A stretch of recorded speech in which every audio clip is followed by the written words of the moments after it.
Bonjour à toutes et à tous. Alors je vais tâcher d'être extrêmement rapide pour faire honneur et vraiment remercier à ceux qui ont eu la gentillesse non seulement d'organiser ce fantastique événement, mais en plus de ça de me céder la parole.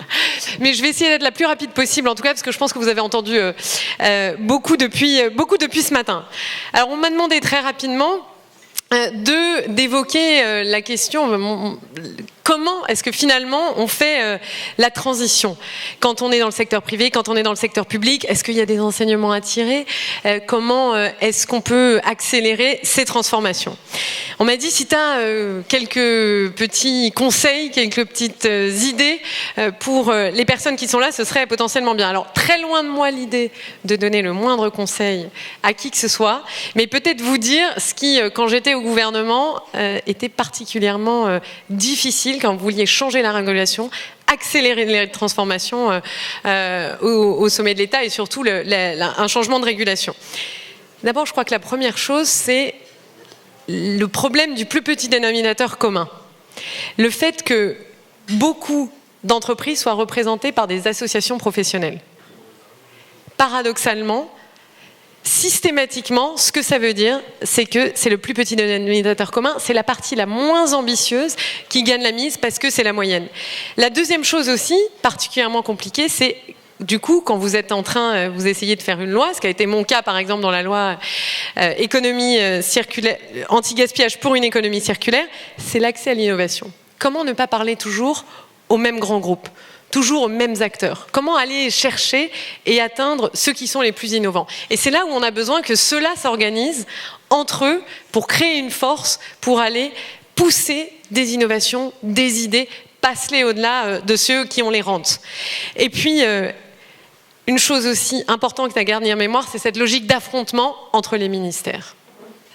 Ce que vous essayez de faire d'un côté, de l'autre côté, c'est en train d'être détruit. Je pense par exemple à la filière pollueur-payeur dans le domaine du bâtiment, de la construction, qui était une révolution majeure, qui est en train d'être mise en œuvre, qui était dans la loi anti-gaspillage.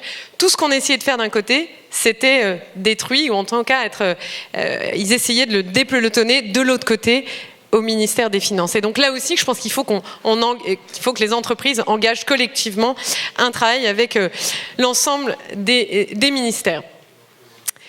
Peut-être mais ça ne veut pas dire qu'on n'a pas besoin du secteur privé. Je pense qu'au contraire, le secteur privé a un rôle fondamental à jouer. D'abord parce que c'est le relais de l'État. Quand la COP26, par exemple, a eu lieu, il fallait que les entreprises montent au créneau et prennent le relais face à des États qui n'étaient pas toujours en mesure de prendre et d'avoir les plus grandes ambitions. Créer des nouvelles formes de collaboration aussi, ce qui est particulièrement difficile à faire. Et puis enfin, je pense que les entreprises peuvent être porteuses de radicalité, porteuses de cet espoir-là, que l'État ne peut plus tellement se permettre, et en tout cas de moins en moins, cette radicalité-là, puisque là aussi, il faut obtenir parfois le plus petit dénominateur commun. Mais bien sûr, on doit tous changer de logiciel, opérer au service de plusieurs parties prenantes, et plus simplement dans cette logique actionnariale dont on a hérité de Friedman, collaborer différemment. Moi, je suis convaincue que le XXe siècle, c'était le siècle où on n'a jamais su collaborer, chacun était dans son silo, et développer ce type de collaboration, c'est ce qu'on a tenté de faire dans le cadre du One Planet Summit, avec par exemple le lancement de coalitions internationales, comme par exemple le Fashion Pact, ou encore là aujourd'hui, Accor qui a rejoint la Sustainable Hospitality Alliance. Toute une série d'initiatives qui peuvent permettre de trouver des réponses qui sont collectives.